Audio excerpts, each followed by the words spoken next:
Thank you so much for joining us, Congressman. What the hell's going on with this? I'm the left wing. The response to Charlie Kirk's savage murder by a leftist with a trans furry boyfriend, who, according to all of his family members, was a left wing radical who hated Charlie Kirk, hated Donald Trump, hated free speech. The response to that has been more left wing terrorism. There hasn't been an apology from Jimmy Kimmel. There hasn't been a moment of like Democrats reconciling and saying, hold on, like this is a major problem in our party. There's been no accepting of even the premise that this is a left-wing problem. That yes, here we have a little chart. I'm just going to keep going to this chart. Yes, you can point to some instances of violence on the right, but it's like 1 out of every 100 for violence versus the left. So yes, you're going to have to deal with the big problem first before you deal with the little problems. There's been no moment on the left where this has happened, Congressman. And that's the thing that bothers me the very most, is how can you unify with people who want you dead? How can you unify over a lie? You cannot. The floor is yours. Yeah, we did a post on Twitter that took a picture of Charlie Kirk's funeral, and this is how Republicans react to having one of their people murdered, and then a picture of the reaction from the left in the George Floyd riots, where they're destroying and burning entire cities down, and their justification is justice for George Floyd. It is a very different reaction that Republicans have to tragedy than the left has to tragedy, and it goes back years. I mean, I can remember when I first got elected to Congress, President Trump was president in his first term, but we lost the House. Nancy Pelosi was speaker, and going through all of the impeachment BS that we had to go through, the Russia hoax, which we all know was completely made up by the left, made up by the deep state, all of that. And Nancy Pelosi going on TV, I remember it vividly, going on TV and calling Republican members of Congress, like myself, Democratic or terrorists, domestic terrorists. That's what she said. And I think the exact quote was, Republican members of Congress are domestic terrorists. So you have the biggest, highest leaders of their party calling people like me who've served my country, who've actually fought for my country overseas and actually fought against terrorism, domestic terrorists. And so that nomenclature, these young people hear it, like the shooter that murdered our friend Charlie Kirk, they hear these things and they believe these things and they think, oh, I have to act and violence is okay. And these calls to violence, I mean, you've heard it again and again and again, and words are powerful. And when you hear people like AOC and Ilhan Omar and all these other people in the far progressive left justify violence, it emboldens the people on the left. And you're right, that graph is very telling. The picture I posted on Twitter is very telling. The left's reaction right now, because they lost the election, Trump is crushing it. He's doing what the American people want him to do. More Americans are getting behind President Trump's agenda since the election because they're seeing now our streets are safer and our cities are safer and illegals are getting it out of our country and people aren't dying of fentanyl overdoses because we're stopping the fentanyl from coming into our country. All of these things that people in the middle of our country are realizing that, wow, these policies are actually great. So their only reaction to that is to try to use violence to scare people and incite fear. And it's not going to happen. And I will say it's probably going to continue for a period of time. But more and more of these people that either get responded to with violence in defending ourselves, like I'm sure the ICE shooting today, the reports I saw says he took his own life. So these are the cowards that we're dealing with that just want to inflict violence on people and then end their own lives. But I think you're seeing the left's desperation of this is the only option we have because Trump is winning, Republicans are winning, the policies are winning, and the country's getting to a better place, and they don't know what else to do other than to resort to violence. We have heard that now, reportedly, from Human Events, that this individual that shot up the ICE facility had a bunch of anti-ICE sentiments, left-wing coded, a young man who has once again gone out as a sniper and attempted to take the lives of federal officers and agents. This comes just hours after Tim Walz and Gavin Newsom, two men that want to be president, defamed and slandered and painted a target on the back of federal agents by calling them Gestapo, by calling them authoritarian tyrants. Yep. At what point, again, this is incitement. At that level of demonization of law enforcement is incitement. And I guess it's just carried, I guess members of Congress that serve with you can go punch ICE agents and literally fight ICE agents and nothing will happen to them, like LaMonica McIver. Yeah, we can't even get him removed from Congress, for crying out loud. I mean, the votes come, we have, 3 or 4 people on our side that vote with the Democrats, and you can't even remove these people off committees. It's insane. So first off, Republicans have to get stronger on this. So I got a couple of questions, but one, how did Republicans actually understand what time it is?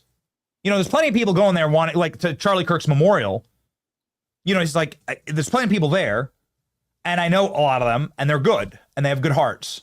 But do they have the will to actually solve the problem that got Charlie Kirk killed?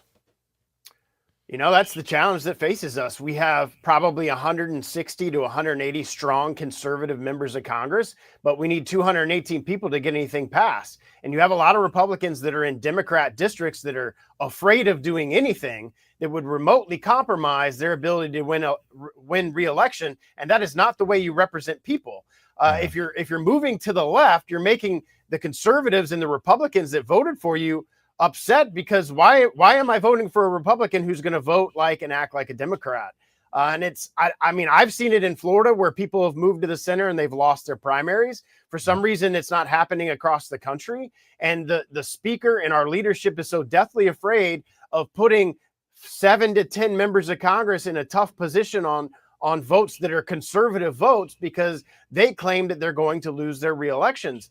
And I would rather pass all this great conservative policy, do the things that the president wants us to do, because I think more and more people will come out and support for those policies, like we've seen all across the country. I mean, the president won every swing state in this last election.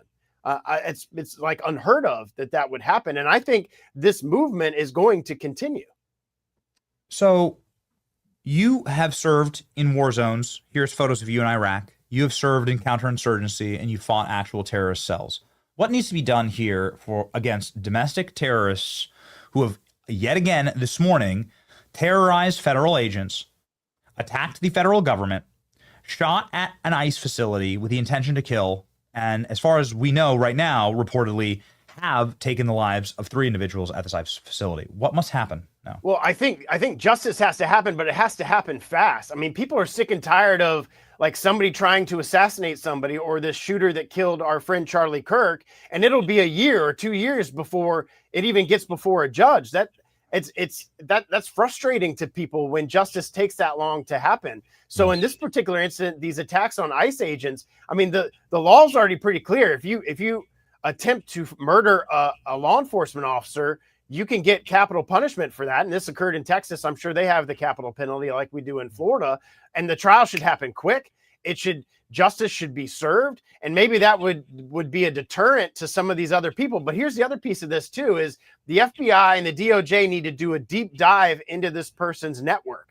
Because obviously this is a group of people, like you mentioned that the last attack on this facility was a group of Antifa people. I can guarantee you they're somehow linked into this. So making this a conspiracy to kill law enforcement officers and being able to charge all of these people for these different crimes and put away the network that is supporting these type of activities, I think will go a really, really long way. Wouldn't terrorism have different courts?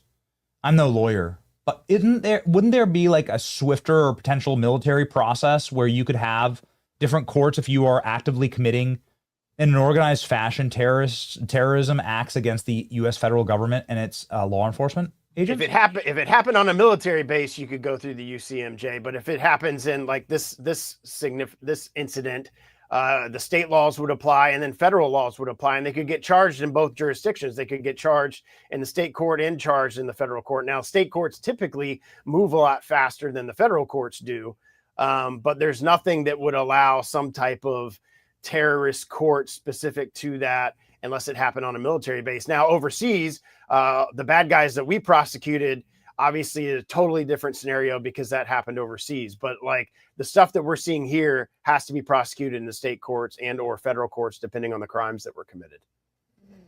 Even if they're part of a terrorist organization that's been designated as Antifa as a designated domestic terrorist organization. Yeah, but go after them under the conspiracy charges in the federal law. I mean, those have huge penalties. You can put these people away for a really long time. And I think people think they can hide behind a keyboard and inciting violence, hide behind a keyboard and organizing these type of attacks on law enforcement officials. You start putting those people in handcuffs under a conspiracy to kill law enforcement officers charges.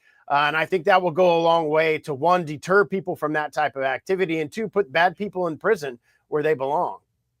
Final comment and question to you, Congressman, about Jimmy Kimmel and his non-apology last night. Did that satisfy you and your righteous indignation for the Kirk family? No, of course it didn't. He didn't apologize, and then he goes back to attacking the FCC and attacking Trump and all of that. What's crazy is you have 3 times more followers on Twitter than this guy has that watches his show. So that's the justice in that situation. Is people don't want to listen to that. People don't want to watch that, except the far left lunatics that support him. And I did read that Nexstar and some of these other cable companies are not going to continue to carry him, which is great. So he's not going to have even that reach that he currently has on the late night show. Look, it's a balance protecting free speech, but obviously the things that he is saying should not allow him to be able to be on a cable network to say that type of stuff. And what's interesting, it has nothing to do about free speech in the Kimmel incident. It has nothing to do with free speech. Not on a cable network.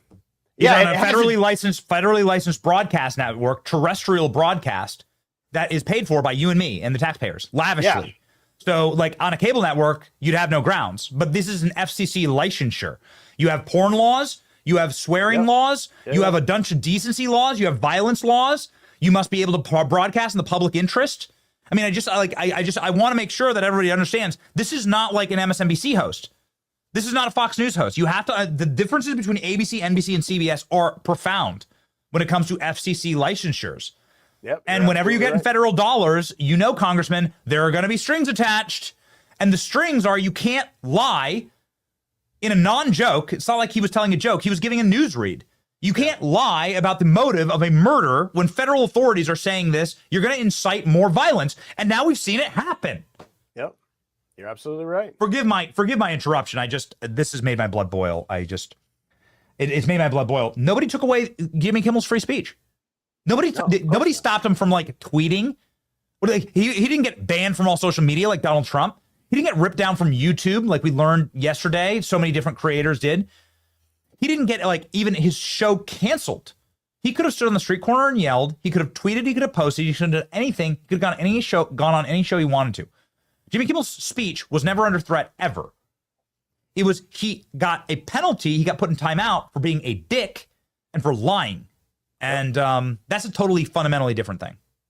Forgive me, but I just... You're good. I agree with you. Our show was a major factor in fighting back against this, and I'm frustrated at not yourself, but other weak Republicans that like ran to Jimmy Kimmel's defense. It makes me very angry. Well, keep fighting. I'm with you. Yeah. We know you are, Congressman. That's why we're a massive fan of yours. Obviously, Charlie's team also not happy about this whole Jimmy Kimmel non-apology. Everybody needs to follow the great congressman right here. He has 120,000 subscribers here on X. Make sure that you're fighting with the people who are fighting for us. Godspeed, Congressman. Keep fighting. If we just had like 100 more of you, not into human cloning, but if we just had 100 more of you, we'd be set. I need 217 friends in Congress. We could get a lot of great stuff done. Thank you, Congressman. All right, see you.